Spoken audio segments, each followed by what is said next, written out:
I came to faith in the early 90s. I had been raised a Catholic, so I knew about God, but it was a difficult situation growing up.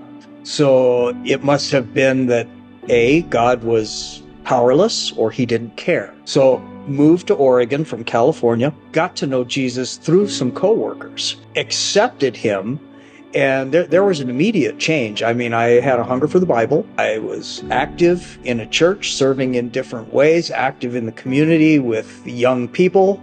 I jumped in, and I just felt like I had to read the Bible and know more about Jesus, get to know God.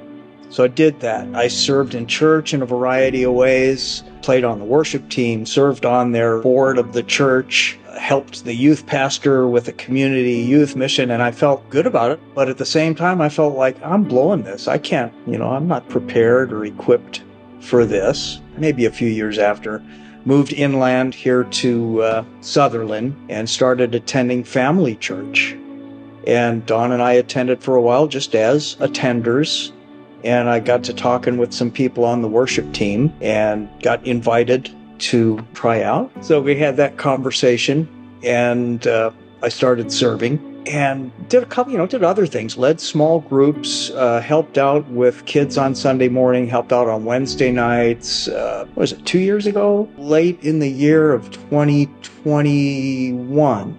I was stalled. I was doing the stuff and feeling like there had to be something more. So I asked God, I said, hey, show up in a way that I can't deny, that is you, only you. So then the very next day I get an email from Pastor Ed saying that he was putting together a group of guys to go through a discipleship course called Followers Made, and that my name was in his mind. And I thought, wow, he's been praying about it. My name came to mind. There's got to be something to that. So I said yes. It was challenging. There was a lot to it, a lot to read. I've never felt myself really introspective, but it made me look at why I believed the things that I believed. And I got to see myself and I got to see God in a different way. Did an assessment of myself and discovered that I'm gifted in the areas of mercy, discernment, and of all things, hospitality. Yeah, so after that, after the assessment and having completed the Followers Made, Jenny Kaler asked me, would you, Steve, serve on the worship team for Alive for the kids on Sunday nights? And I never had imagined I'd do that. I said yes, and it's been really good. While this is all going on, I reached out to a friend and we caught up, had breakfast, had a couple meetings. We started having some good spiritual conversations. That was amazing. It was really good. I just listened to what he had to say and offered what I had. Mainly listened. I don't have a lot of advice, but he blew me away. He asked me, hey, is it okay if my brothers join us? Because they need something like this too. And they did. And it turns out they're musicians. So there's another connection. And I've got a way to go now, an opening to just get to know them better. And it's been awesome.